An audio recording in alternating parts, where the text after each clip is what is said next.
Good morning, folks. Dale Wyman, Navico Pro Staff team member here. In these times with the COVID-19 crisis taking place, pandemic, what our Pro Staff team and Lowrance is doing in particular, very good videos are being produced by Lowrance. If you haven't already logged in and subscribed to the Lowrance YouTube channel, I highly recommend it. But Pro Staff are also out here, whether we're on the water like I was the other day or today. I'm in my driveway and I'm going to go over answering some questions about optimizing settings for sonar performance. I get a lot of questions regarding that, and routinely what I get asked from people is what are the best settings? All right, and there's really, I'm just stopping my sonar here from pinging while I do this video. There's really no hard set answer for that because each boat is individually designed, right, and configured with different transducers. So I would start off by telling customers, well, the first thing you need to do is to identify the types of transducers you have on your boat, because that's going to determine the particular menu selections that you have for frequency and so forth on your units. So let's start off this video by doing that on my boat, and we'll take a walk here to the back. And I've done some other videos before on my boat, so people might be familiar.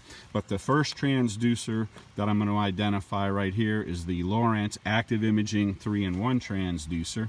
Next to that on the transom and higher, higher mounted that is, I have an Airmar TM150M. All right, it's a 2D transducer, and it's a high quality chirp transducer that's been around for quite a while, and this is a TM150M, so my selection for chirp frequencies are medium. There's other ones that I believe have both the medium and high option, but this is a TM150M, so medium chirp is what I have available to select. Now, some people say, well, I bought my boat and all this stuff was on there. How do I know, all right, exactly what all these transducers are when it comes to configuring my units and going through the installation process correctly? Well, that's a good question. A lot of times, because they are pre-rigged, all right, you don't always have that information handy. Be sure to ask whoever did the installs, all right, for a list, all right, of your particular types of transducers. But if you can't get that, the other way to identify all Lowrance transducers, I took out a couple of spares here. I have a spare Active Imaging 3-in-1 transducer. All of our transducers have this silver identification tag on them. So right where it connects to the unit, right, if it's not flush mounted, that's very easy to see on the back of your units, and you should write down all the transducers that you have. All right, so that tag is there. Another example, I have a spare trolling motor transducer, and this one is a HDI, which is typical of the transducers that guys mount on their trolling motors. All right, I updated my trolling motor, so this was taken off of that. All right, now walking up to the bow, I have more transducers for the units that are bow mounted to identify. With the new Ghost that I mounted, it comes with an HDI transducer built in. And some of you have seen the videos. Lowrance did some really good ones the other day, or recently. They did a webinar, and it's very easy to replace this transducer. Right? It's simply using an Allen wrench to take this off, and then there's another bolt in there that will allow you to remove this nose cone, and you can replace that with an Active Imaging 3-in-1 transducer, so that in addition to 2D sonar and down imaging, you have the side imaging capability. The other transducer that I have on my boat, for a total of 4, is the live sight transducer, and we'll talk about that more as this video progresses. But I have a dedicated unit on the bow of my boat, and it's dedicated, it's on the starboard side here, to just Lowrance, or live sight rather, I'm sorry.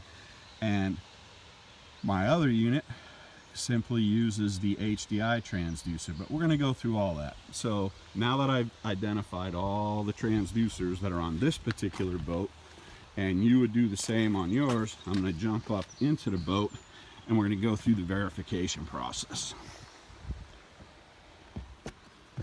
So when I say verification process, it's important that you drop in to the installation section of your settings and verify those transducers are properly configured. Now, most of our newer transducers use XID, which stands for Transducer ID technology. The 9-pin connectors, all right, will properly identify that type of transducer, and your unit will recognize it, and if everything goes by plan, and I haven't seen any yet that don't, you'll see them when you drop into the Sonar installation. We're going to do that on the HDS live units by pressing the power button. We're going to go to settings, and it's already on Sonar installation. I'm going to scroll up, and you can see right there that on channel 1, the blue connector on the HDS lives, I have that TM150M, and on channel 2 I have the active imaging 3-in-1 transducer.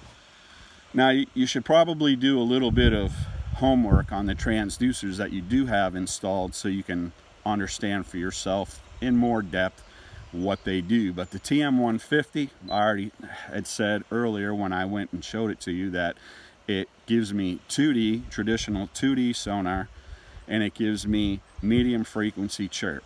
All right. Channel 2 transducer is our new active imaging 3-in-1, and the 3-in-1 name implies that it has, not implies, it makes it a fact that it has 2D sonar, down imaging, as well as side imaging. So those 3 technologies all in that one transducer. Uses our new active imaging technology. That's a little bit more complex to go into, but it's a higher definition technology built into these new transducers. So this is the way you would verify that your units are properly recognizing the types of transducers that you have. All right, so what I'm going to do now is the same process up on the bow units. And in this video, I don't edit them, I just shoot straight. And what I like to do is point out that at times I may make, you know, a audible mistake in speaking about a particular subject. So if I get caught doing that, which we all do, I'll try to correct myself. So bear with me and power both these units up.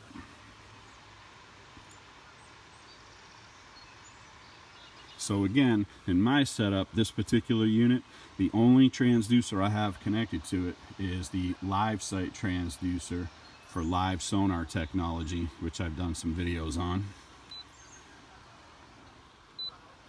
All right, and this particular unit, I'll power that one up, and that uses the HDI transducer built into the Ghost for traditional 2D sonar and for down imaging. So again, you can see over here, it's asking me about the chip. These are all networked again. So it's asking me about the chart chip that I have installed, or one of, in my console unit. I use both our CMAP charting as well as an older Navionics chip that I have. All right, so same process here really. We'll start with this one, power button. My fingers are cold, so bear with me on this. Oop. Sorry, I pressed it too many times and I adjusted the brightness. So that's another good thing to know. If you ever decrease your brightness on your units, just momentarily press the power button and it'll bring that back. So when I go to settings, I'm going to go to sonar again and installation, and you can see again on my channel 2 connector, I have the HDI, medium high 9-pin transducer. All right, and over here, settings, sonar, installation. All right, you can see the transducer type is live site. Right, on our older units, older transducers, you used to have to go in and go into sonar installation and select the type of transducer you have. And if you're using some legacy transducers, let's say an older PDRT-WBL, I believe it was, the transducer that shoots through with a remote temperature probe. You have to know that as well by identifying it with that silver tag on the back of the unit. You guys that have, you folks that have flush mount units, you may need to pop them out if you don't have a diagram or full understanding of what you have available. All right, so what I'm going to do is I'm just going to cancel out of these. What I always like to do when I'm traveling on the water, all right, or I'm doing informational videos such as this one, all right, I like to go into more options and I stop my sonar. I do that all the time when I'm on the water, all right, and that stops the transducer from pinging, right, when it's not in the water. So now I'm going to jump back to the console unit and we're going to talk a little bit about the settings that I use.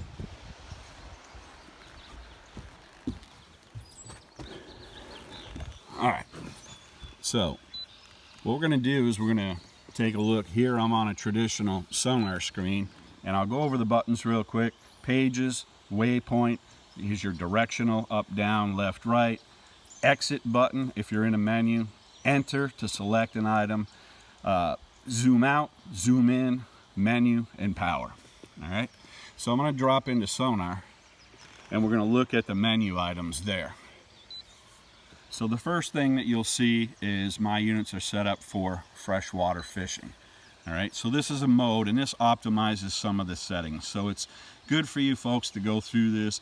If you fish the typical lakes here in New England like I am, and most other freshwater lakes, freshwater is probably going to be your best option there.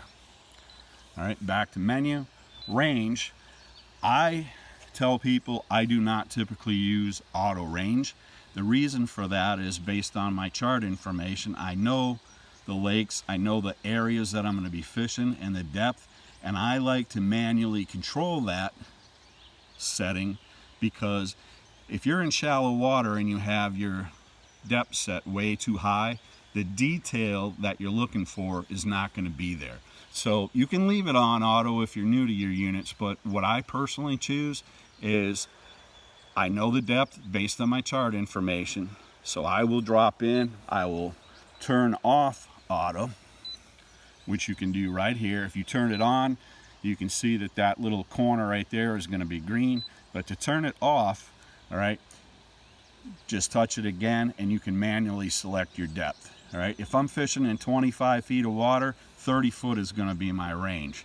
All right, and I just try to go to the next higher setting than the depth that I know I'm going to be fishing in. All right, that's no matter what technology I'm using, whether it's an older transducer, the active imaging 3-in-1, even live sight. All right, I manually control that. Drop back into the menu. The next one is your frequency. So if I touch that, you're going to notice that because I have two transducers connected here, I have various frequencies that I can choose from. I'm going to touch on that in a minute here, and I'm also going to be doing a webinar next week to cover structure scan, particularly side imaging, down imaging, and I'll talk more about that if you're interested. So the thing that you need to remember about your frequency here is the lower the frequency, it's higher powered. It has greater range, but it has less detail, okay? It's inversely proportional. The lower the frequency, the higher the power. The higher the frequency, the lower the power. But with the frequencies such as 200 kilohertz, and then when we look at side imaging and down imaging and you look at even higher frequencies, the higher frequency has less power, but it provides for more detail. All right, so these are my choices based on the transducer that I have there. What I'm going to show you here is why my menu keeps disappearing is I don't like to have to swipe it away like that when I'm on the water. So it's a user setting that you can go into, and you can set that to after 15 seconds of no activity, that menu item will go away for you. But the next thing we need to look at here is sensitivity. All right, now sensitivity, you can see I have on auto right now, and just like with a range, you can do the same thing here with sensitivity. You can have it on auto and then adjust the level as well. So you can see as I adjust the level of sensitivity here, I'm not even in the water, so I'm really not looking at a valid thing, but you can see right there that it's gonna clutter up your screen if you have your sensitivity set too high, and auto +5 is high. So it all depends on, all right, the depth that you're fishing against. Sensitivity, it's again somewhat like power. It's going to tell you or produce returns from your sonar signal, all right, based on things such as depth. If you're fishing in deeper water, then you probably want to increase that sensitivity.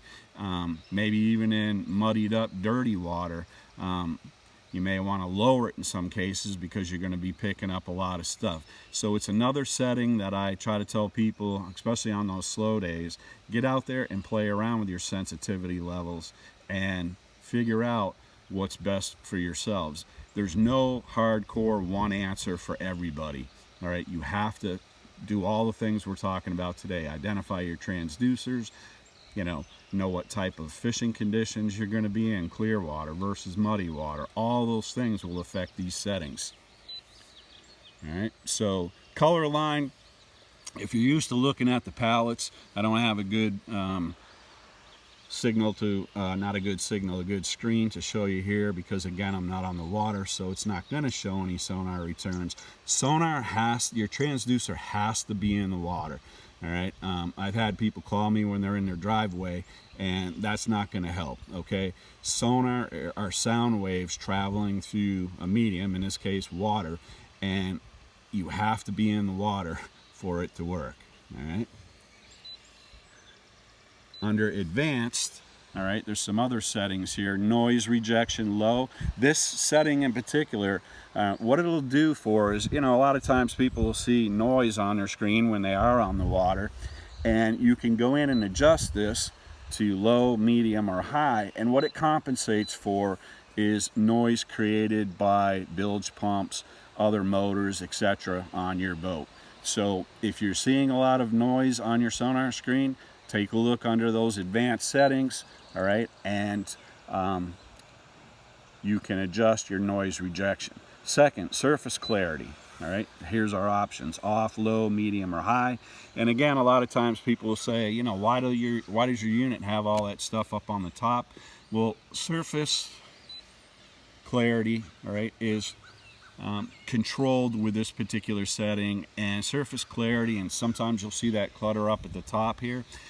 That's all induced by wave action, things like that. Could be debris in the top of the water, as you've seen during certain times of the year, a lot of leaves, pine needles, all that stuff. But generally it's caused by wave induced noise. So you can go in and you can reduce that, again, advanced, and you can go in and try adjusting that. All right, mine's currently set to medium, but if I'm not getting a lot of that, you can probably, when I say getting a lot of that, I mean surface clarity, clutter, it's typically set to low. Just want to go through all the settings with you that I can here. All right, advanced. All right, scroll speed, ping speed. Real quick here, very important for you vertical fishermen. All right, when you're drop shotting, comes default now ping speed. What that does, and I've heard people say it doesn't matter, it absolutely matters. Your sonar, all right, is shooting that signal, right? It's ping, ping, ping, ping, ping. Well, if it's going ping, hits the bottom, comes back, ping, and that signal is real slow, your target, your fish down at the bottom, may have been missed by that slow pinging. But if you're constantly pinging at a faster rate, your chances of seeing that fish directly below your transducer are greatly increased. So your vertical fishing, even as you're hunting, right, while you're sitting on the console and you're looking for fish, I recommend keeping that ping speed at max. All right, the other thing for vertical fishermen to consider here is your scroll speed, and that determines the speed at which your information scrolls. Again, all this information on the right side with traditional 2D sonar, all right, this is all current right here, and all this information back beyond that is history. All right, so For vertical fishing again, all right, you want that information refreshed as quick as possible.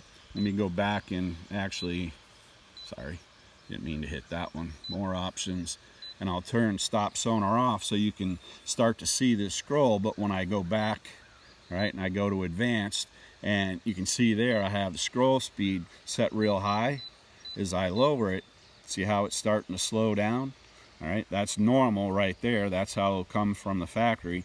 But if you want all that information refreshed a lot quicker for you when you're vertical fishing, you set these up and you'll be able to see that drop shot weight in your bait go down. You'll see two distinct lines. I've done video on that before. You've seen other fishermen, other pro staff do the same thing. All right, so those are your basic settings for traditional 2D sonar. All right, I've gone through all of them here. More options. Again, if you're not using or you don't care about pinging, especially when you're out of the water, turn it off. All right, split, no split. What that allows you to do is have no split like I have it now.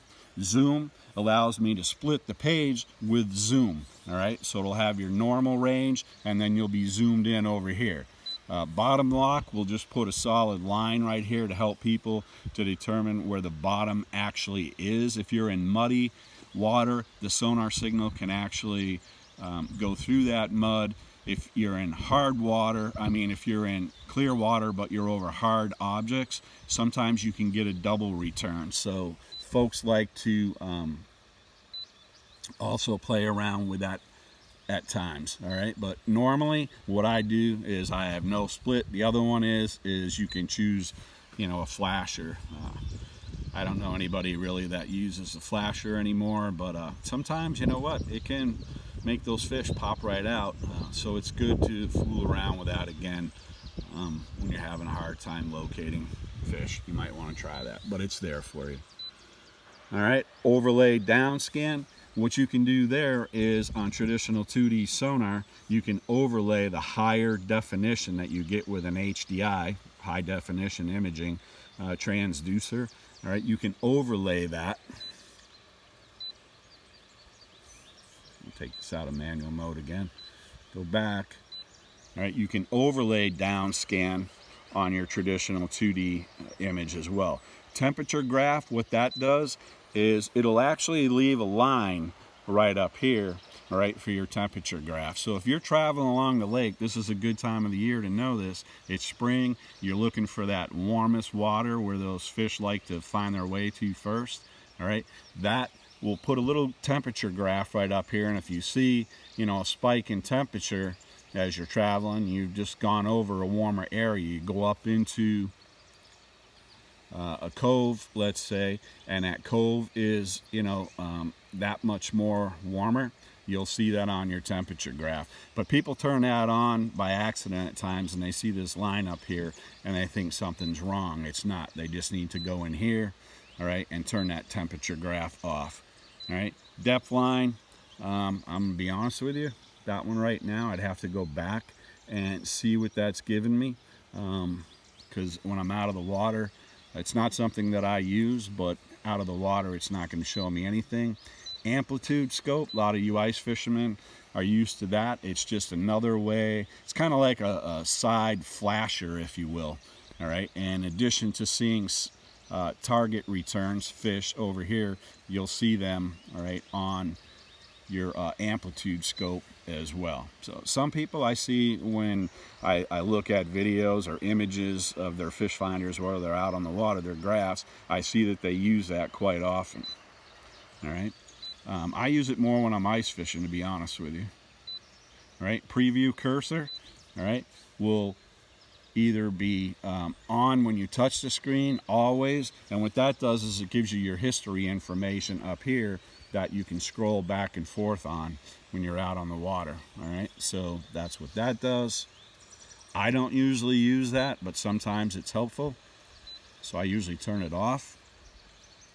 All right, fish ID, for most people, you don't need that on at this point. You typically know what a fish is going to look like, whether you're directly over it in your stationary or you move through it. When you're stationary, fish are going to show up whether they're suspended or near the bottom, as horizontal lines, because your sonar signal hits it, comes back, goes down, hits it again, comes back, goes down, and it draws a straight line. But when your boat is moving or that fish is moving, it comes into the sonar cone, it goes through the high power center of that cone and then leaves, so you get that fish arch. All right. So quickly here, let's drop into the other items that I use, and side imaging. All right, so I want to point out here that your transducer is right here. The information flows from top to bottom. So right in here will be all your current information. Below that will be history. All right, but again, you have your edited overlay, which I'll talk about in another video. But here what I have is I have the depth and I have the water temperature. Again, I'm going to come over here, I'm going to stop the sonar, and we're going to talk about, all right, the source. A lot of times I've heard people say, well, you know what, my side imaging isn't working. Well, the first thing I want you folks to do, if you ever encounter that, is to come over here and look at the source. Because if you have multiple units connected via Ethernet network and you have network sonar turned on, you can be looking at all of your units, but in this particular case, all right, the transducer's connected directly to this unit, so the source is this unit. That's a whole nother subject, talking about network sonars and, you know, optimized settings there, which I plan to do as well, but it'll be another video. So range, again, what I tell people for my side imaging, right, is you can use auto, but I don't. What I tend to do is, if I'm fishing, we'll use this screenshot again. So from the center here out is my water depth. All this black area right here, right, is the water column. Sonar goes down and then out. Everything on the side, right, is what's on the bottom. I'm going to cover that in the webinar next week. But what I want to point out is, if I'm in 30 feet of water, a little over 30, which this image implies that I am, what I'm going to do is I'm going to set my range to either 2 times or 3 times that, sometimes a little bit more, but typically I go with 3 times the depth. So in well, that's not the depth, I'm sorry, this would be. But if I'm in 40 feet, all right, come on over here and you can see that I have 3 times that would be 120. And what that's going to do, all right, is give you that much more view, all right, to your left and to your right. All right, same concept here regarding frequency. 800 kilohertz, higher frequency, all right. What did I say? It's inversely proportional when it comes to power. All right, it's lower power, but what it does is it gives you greater detail. So there's times where you may want higher power, and you'll see a distinct change in your image, right, when you switch back and forth when you're out on the water between these frequencies. If you're putting more power into the water by choosing 455 kilohertz, right, your images and everything will become much brighter. You're putting more power into the water. So again, 800 kilohertz, higher frequency, less range, but greater detail. 455 kilohertz is more power, all right? So with more power, you're going to get greater range, but the detail in your returns will not be as high as with a higher frequency. All right, so I guess that's another way to think of this: higher frequency, higher image detail. All right, but remember, that gives you less distance. So if you want greater distance, switch to that lower frequency. That's the part that's inversely proportional and folks tend to forget.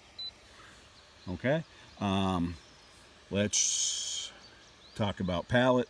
People generally understand what the palette is. That just changes the color of your palette, right, that you're looking for in certain water conditions, certain lighting conditions. All right, the palette you can change and it'll give you a better image. All right, 6 is one that I used to use a lot, all right, but I tend to go with 10 a lot with these newer palettes that are available today. All right, that's just a personal choice. These are all your personal choice. All right, advanced. All right, surface clarity, we already talked about that. Now flip left right is really important. I don't know if you caught when I first started this video with that transducer shield and saver bracket that I put the cable that does come out of the nose of my transducer on the factory mount will be pointed forward, right, towards the bow. So you would not have to go into advance and use this flip left right. But with my mounting bracket, that cable points to the stern or aft of my boat. So that's important, that if you use a mount where the cable is not referenced directly towards your bow, making, you know, the right and the left, you have to be aware of that and go in and under advanced choose flip left right, so that now, because you turned your transducer around, you really are seeing what's on your right and what's on your left. Very important setting if you're using a non-factory bracket to be aware of. All right, so as far as down scan goes, basically all the settings that I've already talked about are going to be the same with the exception of a few. All right, source this unit, range, contrast, we can manually adjust even if it's in auto. All right, and if I go back, you can see this green bar right here. That tells you it's in auto contrast here. If I turn that off and go back, all right, then it goes to orange. All right, so either way though, if I go back into contrast and I turn auto contrast on, you can see I still have the ability to adjust it even though it's in auto. All right, nice feature. Palettes are the same. Advanced, we've talked about surface clarity, what that'll do. All right, fish reveal, all right, is new not only to this unit, the HDS Lives, but we now have a new hook reveal product graph that gives you this fish reveal option on it as well. And what it does is, if you're used to seeing fish identified on side imaging or down imaging, they just appear as bright dots. If the bigger the fish, the bigger the dot. All right, so what fish reveal does is it brings back, if you turn that on, it brings back the traditional, all right, 2D arch, right, onto your down imaging view. All right, so you can turn that on or off by going into more options. You can turn fish reveal on right there, and what that'll do again is it'll give you those traditional 2D arches instead of just those dots, and it helps people identify fish easier. Sensitivity, color line, surface clarity, and this particular palette doesn't change the background palette. It changes the palette for the fish that are revealed, if you will, or shown in the display. So if you want to make all your fish appear, all right, as arches in that bright green color, you would choose that. All right, so again, the palettes are personal preference. There's no hardcore answer there. All right, range lines are pretty straightforward. They turn range lines on or off to help you identify, all right, the depth more accurately, right, of your fish targets or sonar returns. All right, we've talked about preview cursor before, so that kind of covers all my options that I would have here on my console unit, both transducers, all the technology. So we're going to jump up real quick here to the front now, and we're going to do the same there. So I'm going to turn this unit off. We've covered this, and in my webinar, I hope to be able to answer more questions on structure scan. All right, and I will send out an invite to that once I get it all together. So to properly power off the units, I know people think it's, you know, hey, why is he explaining that? But there is a right way. The right way, press the power button once, come over here and press power off. It's just like your computer, folks. It's, you know, if you just pull the switch on it by, you know, turning off the main switch in the back of your boat, it kind of abruptly powers that unit off. All right, and these are sophisticated computers. They're not just, you know, old-time graphs like we used to have. All right, so again, over here, probably the best one to talk about is live sight. So as I pointed out, the way I set up my boat is this is dedicated just to live sight. Over here on the left, I use my chart and my traditional 2D sonar or down imaging, so that I have both views. With the down imaging traditional 2D sonar, I can see directly below the trolling motor transducer.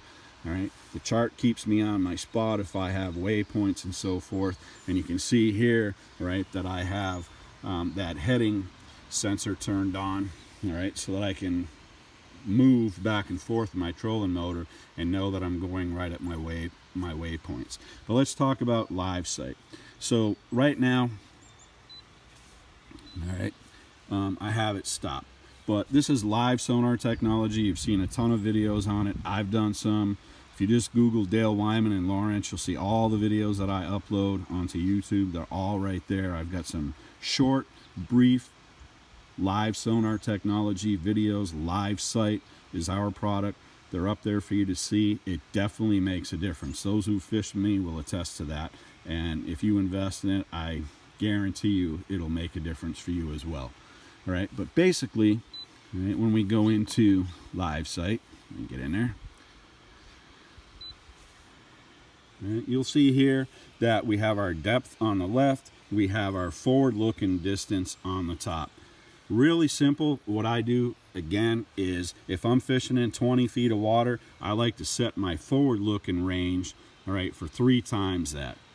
All right, so let me clear the cursor, all right, and back to more options, back. So I'll get it back to the point where we just look at our menu, and cross range is going to be the distance up here that you're looking straight out, or wherever you pan your trolling motor is where you're looking with live sight. All right, so if you're pan to the left and you're seeing a school of fish, they're over to the left of your boat, straight ahead of you. All right, to the right, you can even see fish that are behind you. All right, so in a sense, it's 360, but it's live sonar. It's not just a 2D image. All right, you're actually seeing those fish live. So cross range, again, my optimum setting is about 3 times my depth. Down range, again, I don't always rely, right, on auto. I usually take that off, again, based on my depth that I'm fishing over here. That'll be shown on my chart. I select my depth right here. Yes, out on the water, it means that, you know, I have to do that a couple times during the day. But again, if you have your depth set way too high, or auto has it set that way, you're going to be missing out on a lot of detail, I guarantee it.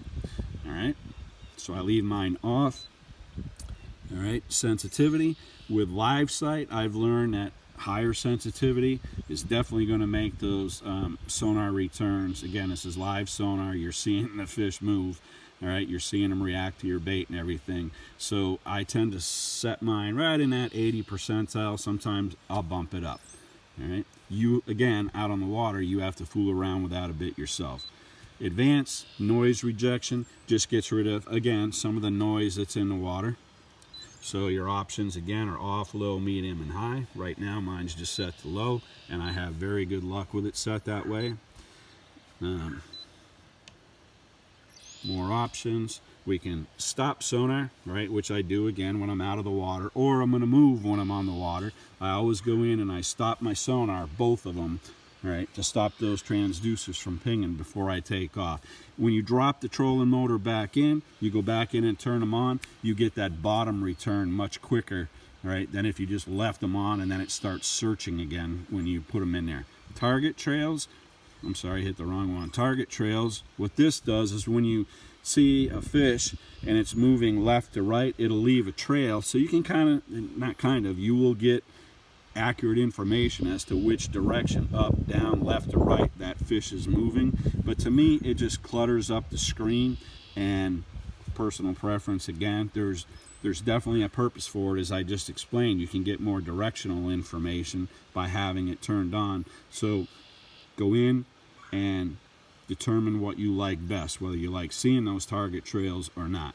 I particularly like having them turned off. Palette, again, I use palette number 1. There's less palettes here in live sight, but I really prefer palette 1. I never miss fish on pallet 1, and it really makes them pop out. But again, that's preference. You'd have to get out on the water and play with that yourself. Range grid we talked about before.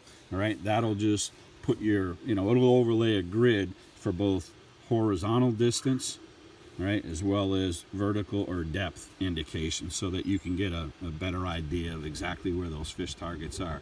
When you put enough time in on the water, you're always going to have this over here anyway, so I like to have my screen as uncluttered with overlaid information as possible, so I turn it off. The record video, instead of sitting here with a phone like I try to do so often and record some cool video, right, you can put a micro SD card in here, all right, and you can actually record the video yourself, go back and review it at a later time, and post it for other people to see. All right, so those are the settings on live site, the way that I like it. I'm going to turn this unit off.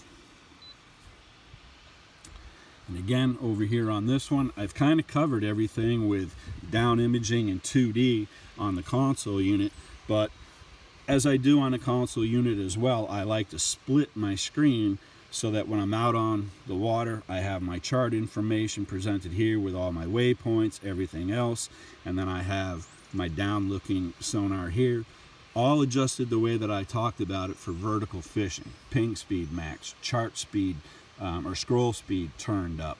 All right. The frequency I explained. If you go to a higher frequency, that cone angle is going to be narrower, so you might miss fish that are close by to you because you have just narrowed that cone down, which gives you greater definition of your returns, higher detail. But you may want to, on occasion, right, use the lower frequency available so that that cone angle increases. I'm going to go over that again a little bit in the webinar that I plan to do next week, but those are key things to understand with frequency settings, what it controls, what you might be missing by having one set to one frequency or the other. All right, so I hope this helps. Key again, identify all the transducers that you have on your boat. Be aware of what those transducers will do for you, and then get out there and personalize your settings based on some of the information that I've shared with you today. And good luck out there on the water. Everybody stay healthy, get outside. I think it does wonders, actually, as long as we abide by this whole social distancing thing. I hope everybody remains healthy, and same for all your family members.